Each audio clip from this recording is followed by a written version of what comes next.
بنات الأمارات عاملين ايه؟ يا رب تكونوا بخير. وصفة بقى من الوصفات، الكيكات التحفة جدا. لو أول مرة هتعمليها هتطلع معاكي تحفة.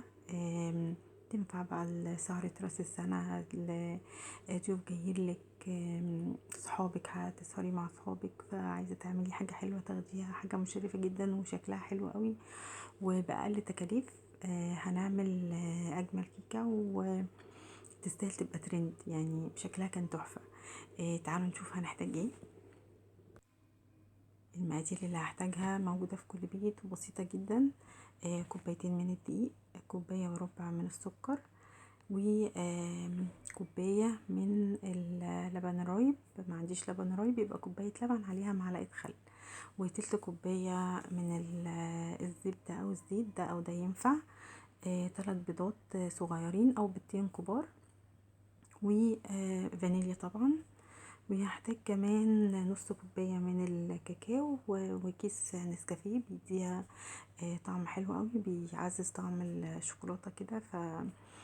دي تركية برضو حلوة بعملها في كيكات الشوكولاتة بالذات، بيديها طعم حلو قوي. ويلا بينا نشوف، هي دي مقاديرنا بس. يلا بينا نشوف هنعملها ازاي.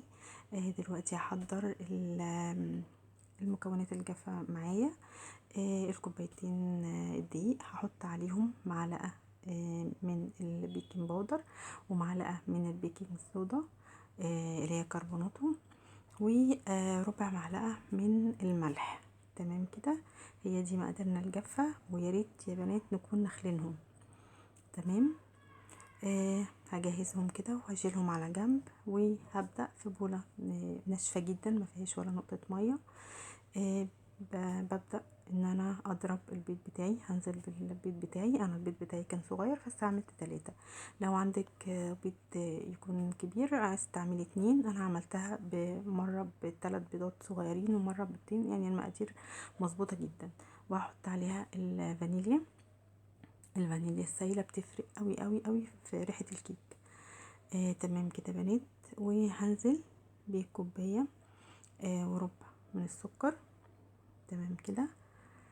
وهضربهم بالمضرب الكهرباء او مضرب السلك لحد ما اوصل للون اللي انتوا شايفينه ده بكل سهولة كده. هتنفع بالمضرب السلك عادي يا بنات لو ما عندكيش مضرب كهرباء، لكن بالطريقة دي بتبقى اسهل. وهنزل بربع كوباية زيت او زبدة عادي. انا يعني عملتها مرة برضو بالزيت، وما عملتها المرة دي ما كانش عندي زيت كفاية يعني، فحبيت ان انا اعملها او اجربها بالايه، بالسمنة. تمام كده، سمنة او زبدة مش هتفرق.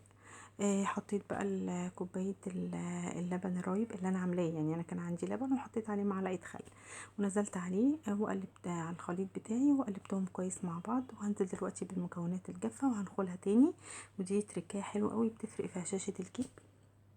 تمام كده. وكمان هنزل بكيس النسكافيه بتاعي على نص كوبايه الكاكاو، وبرده هنخلها. بصوا يعني بتطلع حاجات كده، ممكن الحبيبات دي مش بتدوب قوي معايا في الخليط بتاع الكيك، فنخل المواد الجافه دي حاجه مهمه قوي. هضربهم بقى كده بالمضرب السلك، ما ينفعش اضربهم بالمضرب الكهرباء دلوقتي. تمام كده لحد ما كل حاجه تدوب معايا. دي بقى تركايه حلوه قوي قوي قوي، ما تخافيش منها، انا جربتها مره واتنين وتلاته وطلعت الكيكه معايا تحفه. دي نص كوبايه من الميه المغليه. لو تلاحظي ان دلوقتي الميه بتطلع دخان يعني او بخار، فدي برضو تركايه حلوه قوي. دي في الاخر خالص بعد ما الخليط امتزج حطيت نص كوبايه من الميه المغليه. وبنزل بيها على مرتين 3. بخلطها كويس مع المكونات زي ما انتوا شايفين كده لحد ما اوصل للقوام اللي انا شايفاه ده. كده القوام اللي انا عايزاه تمام قوي. تمام، ما تخافيش من كيكه الميه السخنه او اللبن السخن، مجربينها كتير قوي وبجد بتطلع تحفه. فضيتها في القالب بتاعي اللي انا مجهزاه ودهناه بالزبده والمبطنه بالكاكاو، او دهني زيت زي ما تحبي مفيش مشكله. نزلت بالخليط بتاعي، هو كده جاهز ان انا احطه في فرن. الفرن طبعا بكون مشغلاه من قبل ما ابدا في الكيك، وبيكون سخن وعلى درجه حراره 180. درجة اخدت معايا تقريبا 40 دقيقة. تعالوا بقى اقولكم على كام تركية كده لحد ما الكيك بتاعنا يستوي. من الحاجات المهمة قوي قوي في وصفات الكيكات او المعجنات اللي بعملها في البيت، ان انا يا بنات اوحد المقادير بتاعتي، او اكون عندي كوبايات معيارية بعاير بيها كل مرة بنفس المقادير اللي انا بعمل بيها. الكوبايات المعيارية من الحاجات المهمة قوي في المطبخ انها تكون موجودة عندك، وهي مش غالية خالص. بس هي يعني هتضمن لك ان شاء الله الوصفات بتاعتك تطلع تحفة كل مرة، لان انتي طبعا بتكوني معايرة المقادير وعارفة مقاديرك كل مرة قد ايه، وبتظبط لك المقادير.